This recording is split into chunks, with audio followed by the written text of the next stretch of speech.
ችግር በችግር አይፈታም አለ። ይሄን ያለው ዕውቅ የሆነው ንጉሥ ዳዊት ነው። የኪነ ጥበቡ ፈርጥ የሆነው ተወዳጁ ተዋናይ የነጻነት ወርቅነህ ህልፈትን ተከትሎ ወንድማችን እንዳልካቸው ዘነበ ኢየሱስን ሳትቀበሉ እንዳትሞቱ የሚል አንድ ጽሑፍን ማጋራቱን ተከትሎ እስካሁን በጉዳዩ ላይ አንዳች ሀሳብ ከመስጠት ተቆጥቦ የነበረው ዘማሪና መጋቢ ተከስተ ጌትነት በዛሬው ዕለት ዝምታውን በመስበር በርካቶችን እያነጋገረ የሚገኝ ምላሽን አስማማው ወርቁ የተባለ ዘማሪ ካጋራው አንድ ቪዲዮ ጋር በጋራ በማድረግ እንግዲህ በልጥፍ ሀሳቡን አጋርቷል። በተለይ በጽሁፉ ላይ በግልጽ ለወንድማችን እንዳልካቸው ተብሎ ስም አልተጠቀሰም እንጂ በርካቶች በሀሳብ መስጫው ሳጥን ስር በመግባት ነገሩ ቅኔ ነው፣ የዚህ ጽሁፍ ግልባጭ ለእንዳልካቸው ዘነበ በማለት ምላሻቸውን እያሰፈሩ ሲሆን ነገሩም ታዲያ እየተካረረና ባልተጠበቀው አቅጣጫ በመሄድ ማህበራዊ ሚዲያውን ተቆጣጥሮታል። ለመሆኑ መጋቢና ዘማሪ ተከስተ ጌትነት ያጋራው ጽሁፍ ምን ይላል? ከወንድማችን እንዳልካቸው ዘነበ ጋርስ ምን ያገናኘዋል? ከመልእክቱ ጋር ያጋራው የዘማሪ አስማማው ወርቁ ቪዲዮ ለምን አስፈለገ? ሁሉንም እንነግራችኋለን። እስከ ፕሮግራማችን ፍጻሜ አብራችሁን ቆዩ። እናንተም ውድ ቤተሰቦቻችን ቪዲዮ ላይክ እና ሼር እንዲሁም ቻናሉን ሰብስክራይብ በማድረግ ቤተሰብ መሆናችሁን አትርሱ እያለን ቀጥታ ወደ ፕሮግራማችን እንለፍ። በፈጣን የንግግር ክህሎቱ የሚታወቀው የወንድማችን እንዳልካቸው ኢየሱስን ሳትቀበሉ እንዳትሞቱ የሚል አንድ ጽሁፍ ማጋራቱን ተከትሎ እንግዲህ ጉዳዩ ያላመኑትን ብቻ ሳይሆን ያመኑትንም ጭምር በሁለት ጎራ ከፍሎ የሚያከራክር ቀልብ ሳቢ የሰሞኑ አጀንዳ ሆኗል።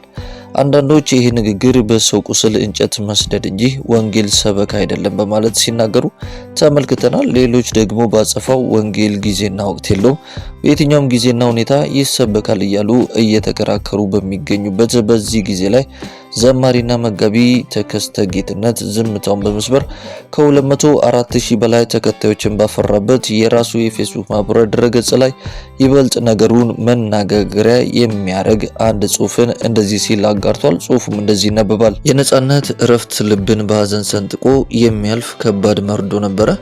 በትዝታ ጓዳዬ ወደ ኋላ ስመለስ የነጻነትን ማንነት ለማወቅ ረጅም ዓመታት አላስፈለጉኝም። ጥቂት ደቂቃዎች የሰውነቱን ጥልቅ ምስጢር ለመረዳት በቂ ነበሩ።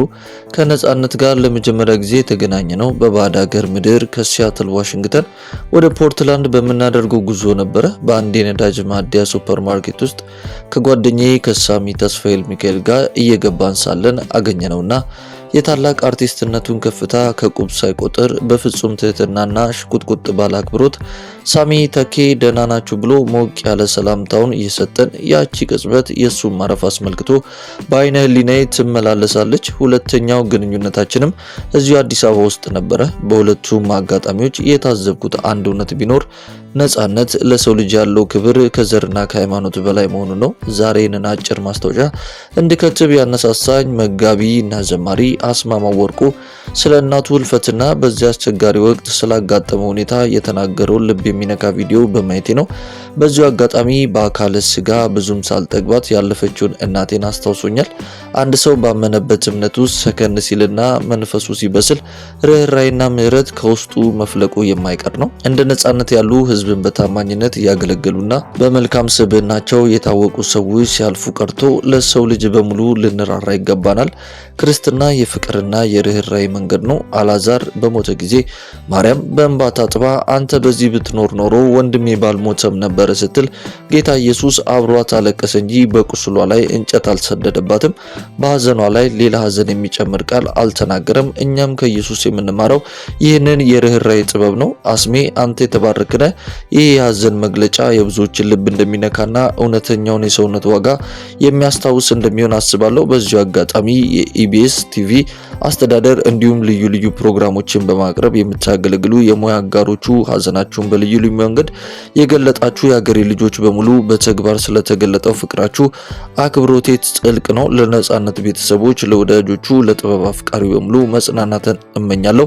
ነጻነት ሆይ በነጻነት እረፍ የሚል መልእክትን ካጋራ በኋላ አብሮም እንግዲህ የመጋቢና ዘማሪ አስማማው ወርቁን አንድ ቪዲዮ አብሮ አጋርቷል ማለት ነው። እኛም ቪዲዮውን ይዘላችኋል። ቪዲዮውን ተመልክተን እንመለስ። ሰላም፣ እንዴት ናችሁ? የቲክቶክ ጓደኞቼ ሰላም ናችሁ ወይ?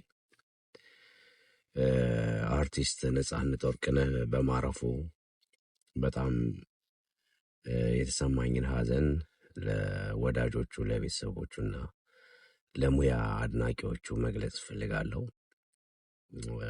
ለቤተሰቦቹ ለልጆቹ እግዚአብሔር መጽናናትን ይስጥ ለማለት እወዳለሁ። አንዳንድ ፌስቡክ ላይ የተለጠፉ አንዳንድ ፖስቶች አይቼ አንድ ነገር ትዝ ብሎኝ ነው ይህንን ሀሳብ ለመግለጽ የፈለግኩት እና አስታውሳለሁ እናቴ ያረፈች ጊዜ ከቤተ ክርስቲያን አንዳንድ ወገኖች ለቅሶ ሊደርሱኝ መጡና እናቴ መነኩሴ ነው የነበረችው። ፎቶዋ ተለጥፏል፣ የምንኩስና ፎቶዋ እና ከቤተ ክርስቲያን ሊያጽናኑኝ ከመጡት ወንድሞች አንዱ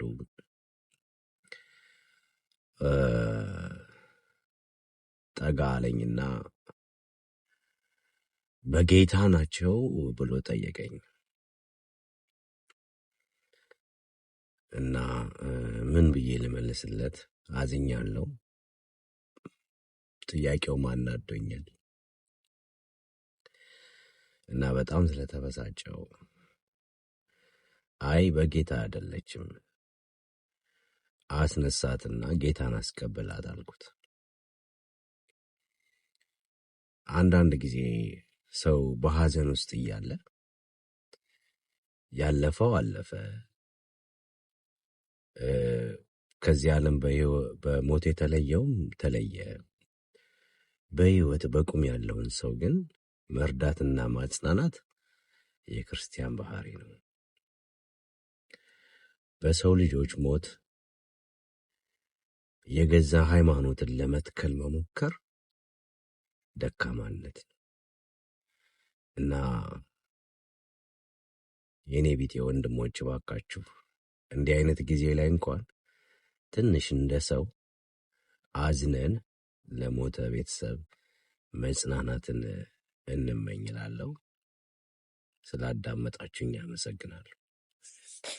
ውድ የክርስቲያን አዲስ የዩቲዩብ ቻናል ቤተሰቦቻችን በመልእክቱም ላይ በቪዲዮ ላይም እንደተከታተላችሁት እንግዲህ ከሰሞኑ ወንድማችን እንዳልካቸው ዘነበ በፌስቡክ ማህበራዊ ድረገጹ ላይ እንዲሁም በቲክቶክ ማህበራዊ ድረገጽ ላይ በስፋት በመምጣት እንግዲህ የተወዳጁ ተዋናይ ነጻነት ወርቅነህን ህልፈት ተከትሎ በቀጥታ ነጻነት ወርቅነህን ባይመለከትም አጠቃላይ ግን ጌታ ኢየሱስ ክርስቶስን ሳትቀበሉ በፍጹም እንዳትሞቱ የሚል መልእክትን ማጋራቱን ተከትሎ እንግዲህ በጣም በርካታ ሰው ሲከራከሩበት የነበረ ጉዳይ ነው። ታዲያ ከዚህ ጋርም ተያይዞ እንግዲህ በርካቶችም ወንድማችን እንዳልካቸው ዘነበ ይቅርታ መጠየቅ አለበት የሚል ቅሬታን አንስተው የነበረ ሲሆን ታዲያ ወንድማችን እንዳልካቸው ዘነበ በፍጹም ይቅርታ አልጠይቅም፣ ምን ስላጠፋው ነው?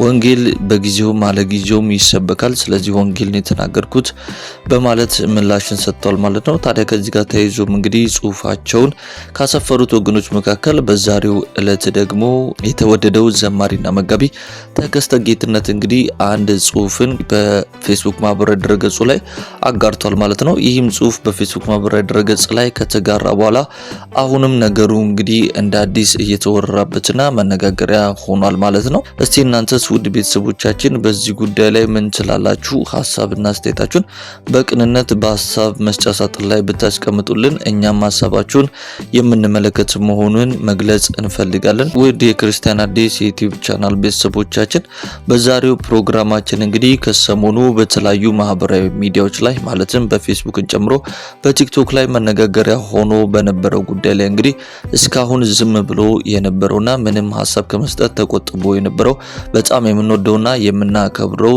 ዘማሪና መጋቢ ተከስተ ጌትነት እንግዲህ የአንድ ወዳጁን ቪዲዮ በማጋራት አብሮ የራሱን መልእክት እንግዲህ በፌስቡክ ማህበራዊ ድረገጹ ላይ መልቀቁን ተከትሎ ወደ እናንተ አጠር ባለመልኩ ያቀርብንበት ፕሮግራም ይህንን ይመስል ነበረ። ሰላም፣ ጤና፣ ፍቅር በያላችሁበት ስፍራ ሁሉ ይብዛላችሁ እንላለን። የዛሬ ፕሮግራማችንን በዚሁ አጠቃለልን። ቸር ሰንብቱ።